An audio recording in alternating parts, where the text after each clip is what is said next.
just bear with me. It's been a while since I experienced all of this, and I've had a lot of caffeine because my 3-year-old was up all night with a bad cold. The first ex I had was a compulsive liar.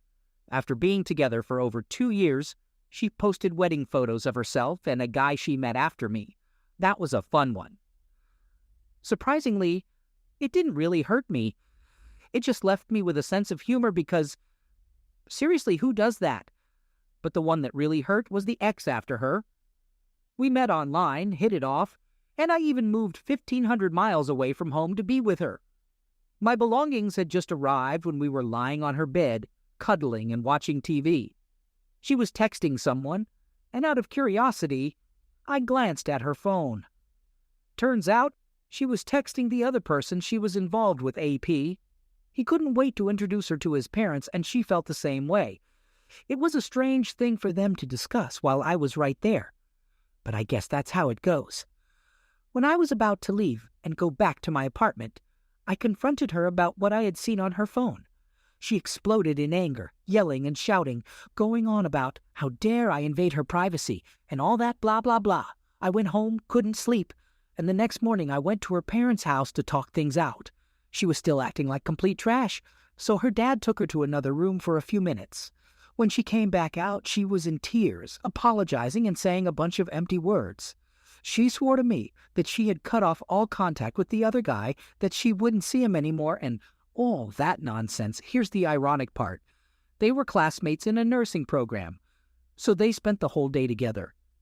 I couldn't confirm what they were doing or not doing. She did a good job at hiding it.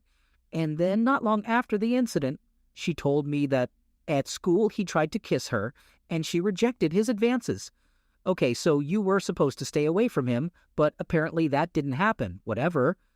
Then her anger started escalating even more. It turns out that another classmate from her school had been involved with the affair partner and was now angry at my ex, which made her furious.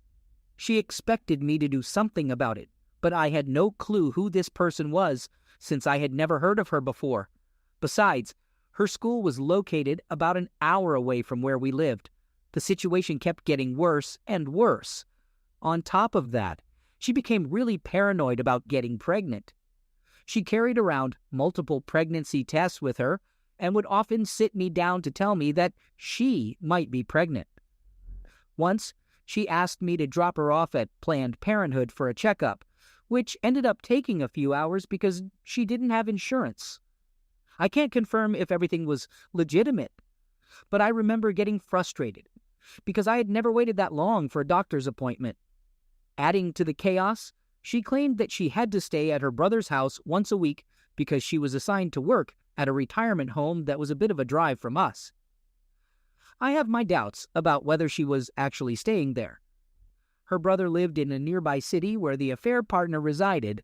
I have to mention that the AP bears a striking resemblance to me. It's weird to think about how he looks like the version of me without my workout routine. It's quite amusing to see that she clearly has a type and still managed to choose someone below me in terms of character. Then November came. She asked me to go for a drive and revealed that she was considering dropping out of the school where she had met the AP. I'm not entirely sure about the exact circumstances, but I believe that he gave her an ultimatum to choose between him and our relationship, and that's why she left. I was fine with that, or so I thought. Little did I know that she was obviously still involved with him. She planned to return to the same school I was attending, thinking that we would see each other more often. Sounds good. So time keeps moving, and to be honest, I can't recall anything particularly suspicious happening, but if you've made it this far, you can clearly see that I'm just too trusting. She dropped out of school again, this time to work.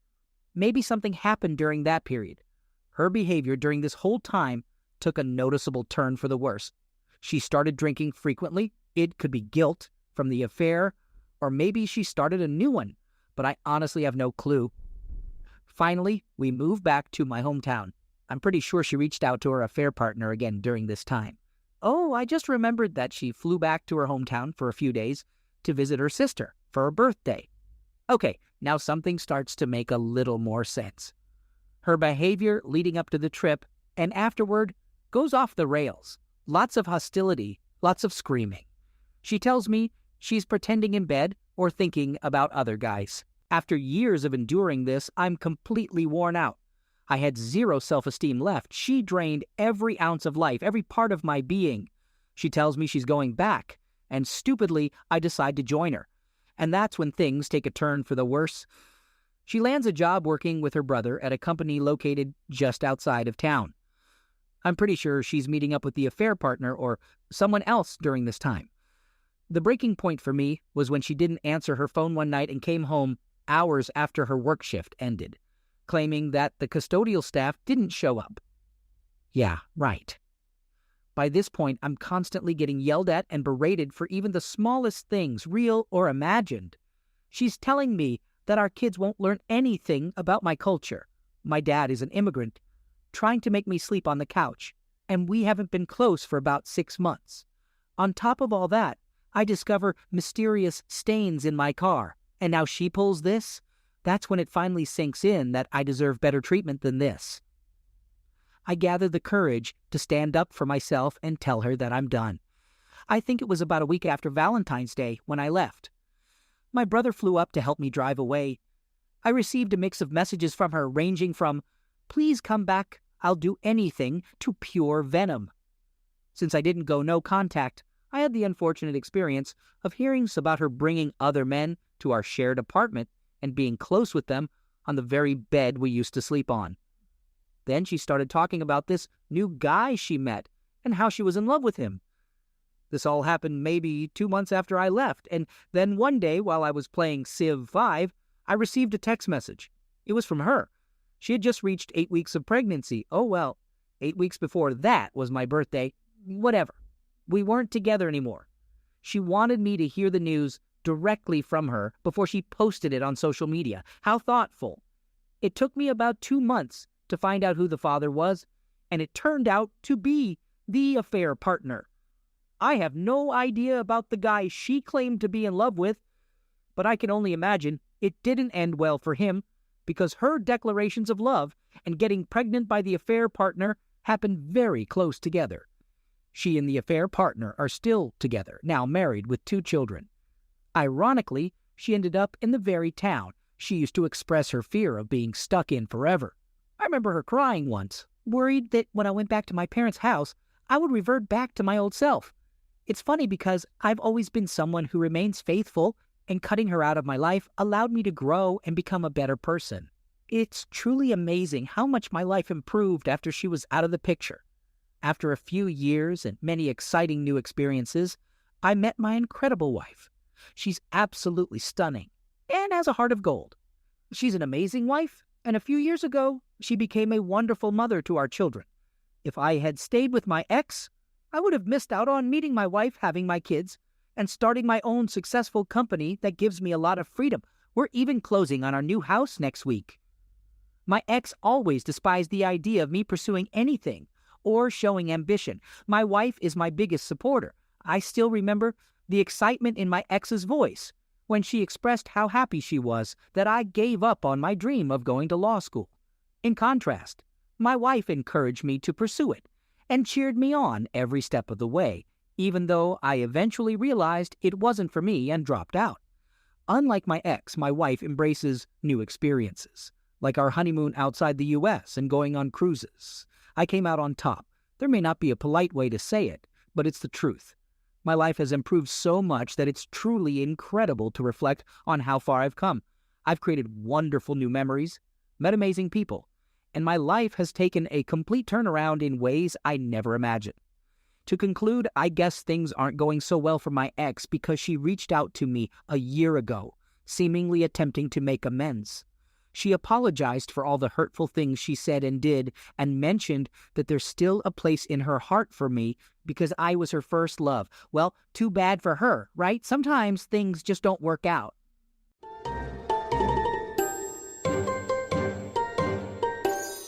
Second story. My wife and I tied the knot in August 2019. Our journey wasn't a breeze, and we had our fair share of arguments, but I never felt like we were at risk of losing each other. We both had our own challenges to overcome. I've been in recovery for an addiction to adult movies for over 6 years, while she was starting therapy to address her childhood trauma. I believed we were on the right path. By August of 2020, our relationship still had its rough patches, but hey, it was our first year of marriage, so it was expected to be a bit tough, right? I thought that even though we weren't where we used to be, we had at least made progress. However, a few weeks into August, my wife started growing more distant. She spent increasingly more time with her male co-workers. I started getting worried, but every time I tried to talk about it, she reassured me. You struggle with lust, not me. I'm never alone with them. I just get along better with guys, and so on. I had my doubts, but I convinced myself that she was right. After all, I was the one dealing with my ex-movie struggle, so maybe I needed stricter boundaries than her, right? We had a discussion early on in our marriage about not being alone with someone of the opposite sex to avoid any potential issues. While she acknowledged our agreement, she didn't think it applied to her because her struggles weren't related to sex. She expected me to be fine with her spending time with male coworkers since they were all Christians working at a Christian restaurant. What bad could come from that? In the middle of August, we celebrated our anniversary by going on a group trip. We rented an Airbnb in the Northern Peninsula and invited our closest friends, including the guy I later discovered she was having an affair with. During the trip, my suspicions grew stronger. She distanced herself from me and spent more and more time alone with this guy, despite my concerns. It all came to a head when I returned one night and realized they were swimming together in the lake, just the two of them. Her behavior even raised eyebrows among her other friends, who called her out on it. Moving ahead, it was August 30th when everything came crashing down. D-Day. By that time, I had grown increasingly suspicious, and every night when she returned home, the questions of where have you been and who were you with would start. I didn't think she was currently having an affair, but I expressed my belief that she was putting herself at risk of having one. Spending so much one-on-one time in close settings with someone else was bound to develop feelings, in my opinion. Anyway, on the 30th, as we were leaving church, she seemed distant once again. I decided to ask her directly, "Are you committed to this marriage?" That's when she responded with, "We need to talk." She took me to a park and revealed what had been happening. She admitted that the affair had been going on since our anniversary. She confessed her love for this guy and made it clear that she had no intentions of ending their relationship. That was just about a month ago. In the few interactions we've had since then, she has been very clear that she doesn't want to reconcile our marriage, even if this other guy wasn't in the picture. She claims that if our marriage hadn't already been falling apart, she wouldn't have sought someone else. My logical mind knows that's a weak excuse, but deep down, I still blame myself. Meanwhile, she continues to see this guy openly expressing her love for him on Instagram and talking to her friends about how I should have fought harder for her. It's worth mentioning that she's a manager at this so-called Christian restaurant, and he's a new employee. Apparently, her boss is aware of the situation and has chosen to forgive her, which basically means they're sweeping it under the rug and going against their own supposed values. I never thought I'd be facing a divorce, but it seems like the choice is being made for me. Even if she suddenly wanted to work on things, I'm not sure I could. Right now, I'm living with my parents, and it's all just too overwhelming at times. I still wear the ring, not ready to take it off. I know she doesn't wear hers anymore, but I can't let go just yet. There are moments when I feel hopeful about the future, but then there are times when even basic tasks feel too difficult. I can't sleep properly due to disturbing dreams, and I'm just trying to get through each day.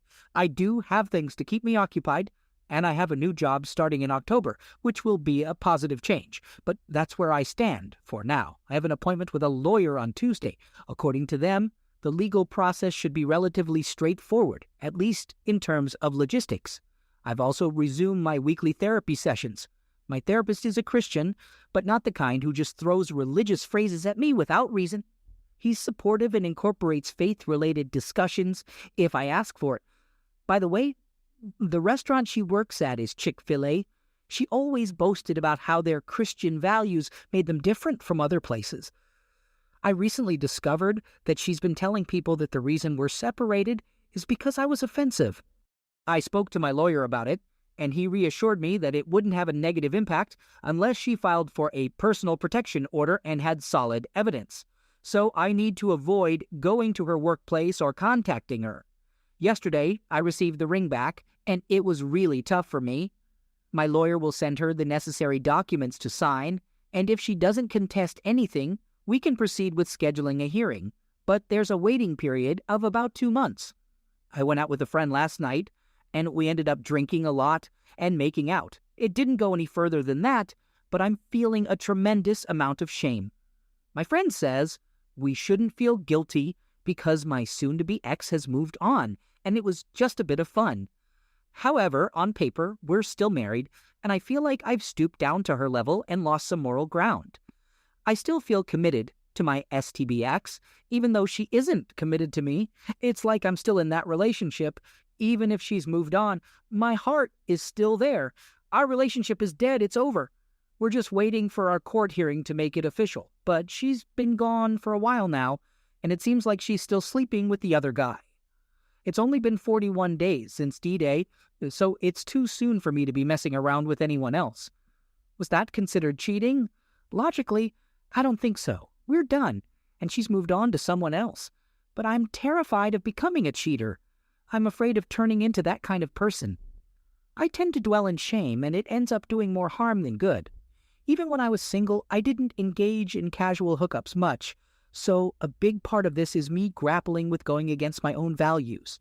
Just to give you a bit of background, my wife had locked herself out of the apartment. We're separated and living in different places, but she texted me asking for my key to get in. She said she was using the landlord's copy, but needed mine. I haven't given it back yet, and I guess it's my way of holding on to something, or maybe my last little act of defiance. It's like, if I give it back, I'm letting go of the whole relationship. She's paranoid, and she admitted it herself. She's terrified that I'll break into the house. She even mentioned buying a tool for protection. I've never been violent towards her, never laid a hand on her, and I've reassured her many times that I wouldn't resort to violence. But the idea of her being afraid, even though it's unfounded, weirdly makes me feel good. It's like she knows that I still have access to her house if I really wanted to, and I'm choosing to hold on to that, to nurse that feeling. Maybe I just don't want to completely let her go, or maybe I still love her. I know that's messed up, but I felt so powerless throughout the entire relationship, so yeah, that's where I'm at. The more I think about it and reflect on it, the more messed up I realize this situation is. Today's journal entry was longer than usual. With the court hearing coming up, even though I know she's a narcissist and leaving's the best decision, it's still difficult and hitting me hard. So here we are, my friends. I didn't edit or try to organize my thoughts, but this is where I stand today. Update. These days are the absolute worst when I'm at work with nothing to do but research and file. It gives me a lot of time to think. Usually during times like this, I would text my wife and let her know how bored I am. Just casual stuff, like asking what she's up to, how work is going, or if anything new happened. I really miss those everyday conversations and the routine of married life. I didn't realize how lonely it feels to be single. Well, there you have it. I'm single. There are only 31 days left until the court date, and I'm scared, like really, really scared. I talked to Scott about the key and explained that every behavior serves a purpose. It's the only thing I have control over, and it makes sense. I never had control during the marriage, and I don't have control during the divorce either. Giving up the key means letting go completely, giving up control entirely. Honestly, I don't want to go home, and I don't want to go to work either. I'm struggling, like really having a hard time. It's difficult for me to find something to look forward to. I don't know if I'll be able to recover from this. Scott advised me to reclaim my past and acknowledge my own reality, instead of waiting for someone else to validate my experiences. That's essentially why I'm writing this letter, to seek acknowledgement from her and obtain her permission to embrace my own reality. I tend to deny myself that validation unless it's justified or approved by someone else. I feel like I'm on an emotional roller coaster, trapped in a transparent box of intense emotions. I feel like I'm going crazy. The silence is difficult to bear. As long as there's something happening every moment of the day, I can manage the pain. But when I'm not busy, I'm left alone with my thoughts and my mind. I despise my own brain. I feel trapped between difficult choices. Lately, I've been delving deep into research. Currently, I have more than 26 peer-reviewed articles about narcissism, childhood trauma's connection to infidelity, attachment styles, and infidelity. Infidelity in the first year of marriage, narcissism and infidelity, the long-term effects of betrayal trauma, characteristics of cheaters, whether cheaters are hypocritical, and traits of individuals who are more likely to be cheated on, and so on. Maybe someday I'll be able to make sense of all this. Perhaps this will turn out to be the most freaking huge research paper I've ever tackled. And maybe I'll finally be able to conclusively understand why it all happened. I'm going to try to analyze our failed marriage like a forensic autopsy. I won't lie. My intention is definitely to point out her faults and firmly convince the jury of my innocence while exposing her role in tearing our marriage apart. I'm angry right now. But as I calm down, I hope to be able to take a closer look at my own shortcomings too, because they're there, even though I hate to admit it. I believe the main reason I feel this strong need to prove my pain is that she hasn't truly acknowledged it. Every conversation I've had with her has involved her trying to explain it away, manipulate my perception, justify her actions, distort the truth, shift blame onto others, or rewrite the entire story. It's like I've been in lawyer mode, constantly on the witness stand.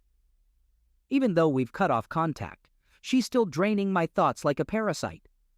I find myself doubting the whole institution of marriage, questioning the values that I've always believed were fundamental truths.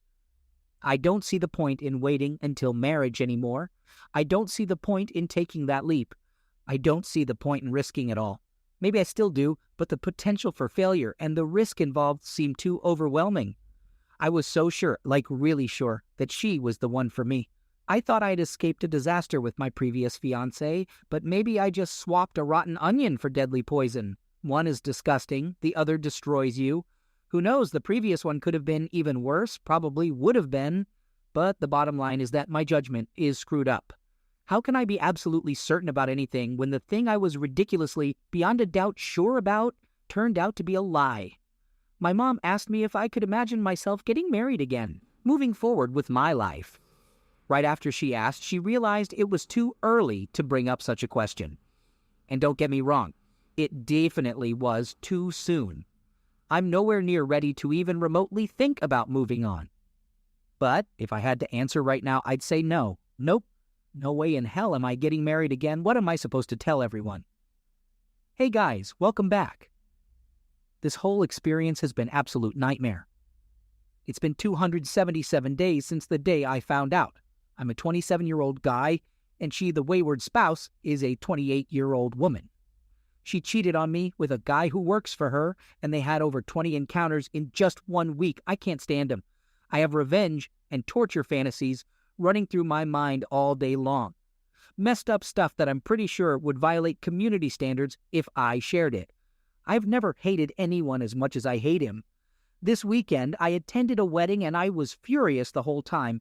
I caught myself resenting the happiness of the married couple, feeling left out like a hollow shell of a person while that jerk is out there living his life.